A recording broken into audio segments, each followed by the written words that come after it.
Well, as you can see, I had some issues with my last bronze clay firing.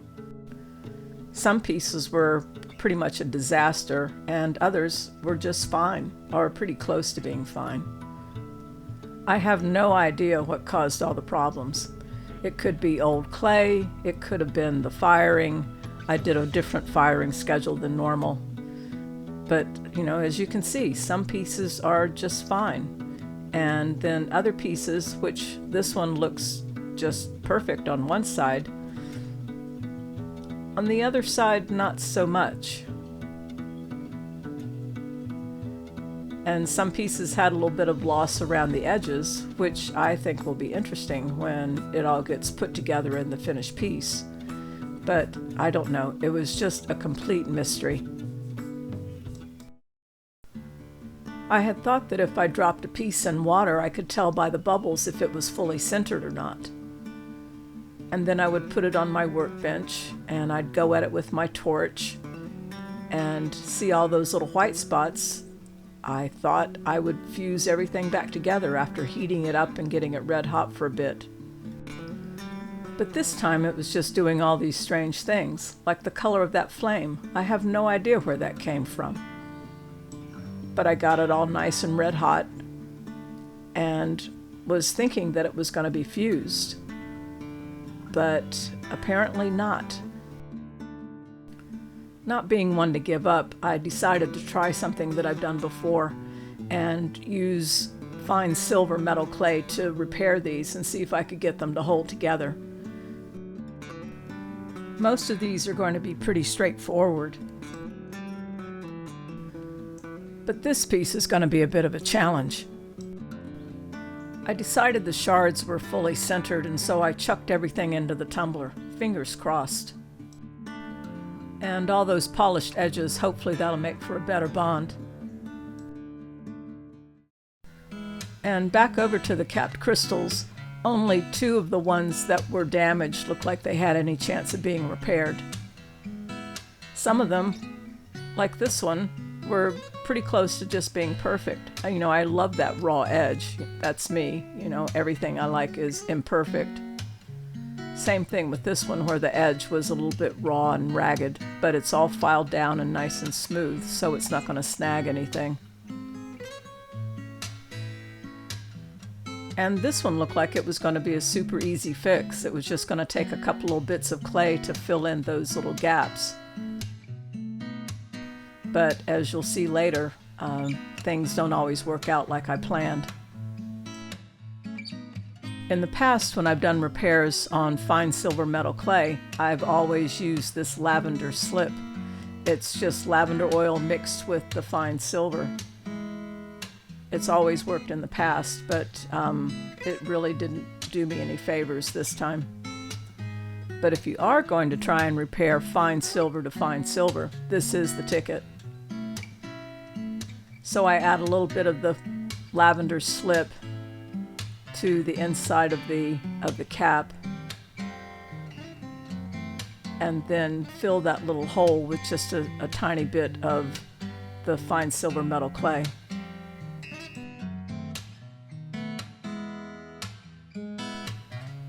I press the clay into all the little gaps and hopefully fill all that in. And then texture the outside so that it blends in more with the existing texture on the outside of the cap. This one took a little bit of figuring out. And I went through a couple of different incarnations, but I thought I finally got it. Again, pressing in the clay and sort of filling in the gap. And I did 2 layers, one on the inside and one on the outside. I thought for sure it was going to work. I saw this idea on a Kintsugi website about using tape to hold the pieces in place. And with this super sticky tape that I have, shipping tape that I have, it worked like a charm.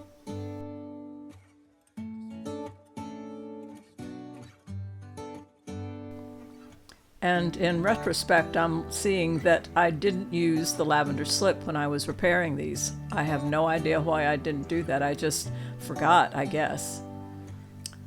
So I used the little coils of fine silver metal clay and wedged that into the gaps there for the cracks, for the broken pieces. And then I have these little bowls, which is how I formed the little dishes. And so that works just perfect for supporting the broken pieces. And then texture them and then let them dry. And this little dish with the ruby slice embedded in it had an extra little repair that needed to be done. It had a crack going out from the ruby to the edge of the dish, along with the big crack there. But again, I used the coil of clay and filled in the gaps.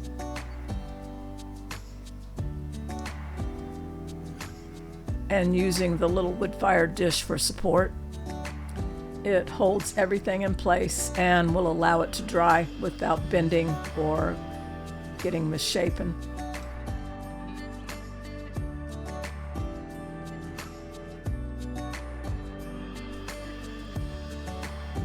With texturing the pieces, I really didn't try to match anything up. I just wanted to add texture and to make it look like it was a repair. I wasn't trying to make it look perfect by any means.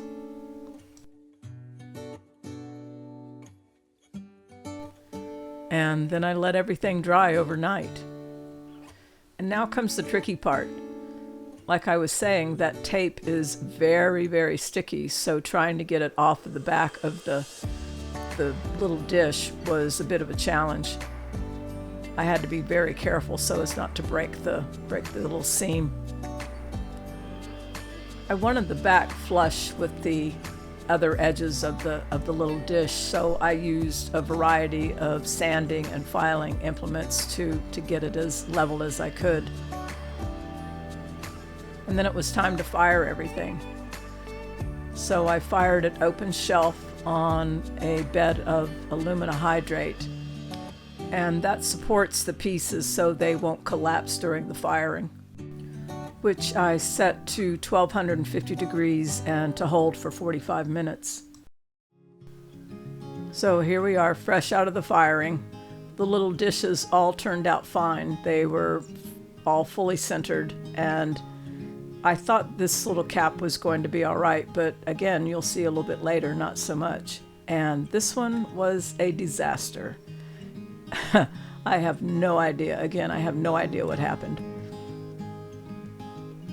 I thought maybe I could salvage it again, but you know, the more it collapsed, and this was just, I don't have any idea. It's just bizarre. So now I'm really gun shy, and I'm making sure I test everything and really sort of reef on it and make sure it's fully centered and it's not going to fall apart. There's nothing worse than selling something and it falls apart. Now everything has been polished and it all looks really, I think, terrific. They are not for everyone, but I think they're just super cool.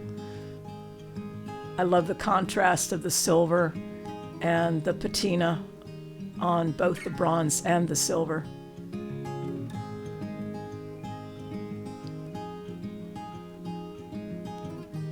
I think this one might be my favorite. I just love the way that the silver sort of spread out onto the bronze. And even though that looks like it might be a little bit of a fail point, I really did pull on it and bend it and everything, and it's quite secure.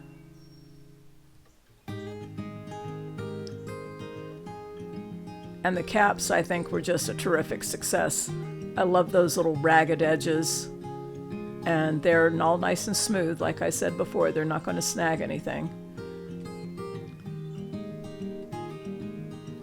And this one, you know, I tried so hard to make this work, and ultimately it fell apart just like the other one. I have no idea what happened. It's just a mystery.